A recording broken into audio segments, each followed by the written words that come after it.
Задача дисциплина для всех, укрепит буду, подарит успех телу твоему, сердцу и уму. Занимайся боксом, будешь на плаву.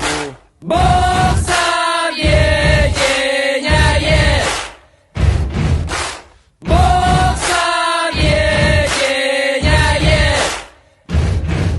Школа в России, готовность номер один. Бокс наш большой проект, мы всех объединим. Бокс для детей станут смелей, сильным поколением наша Родина сильней. Бокс объединяет. Бокс объединяет.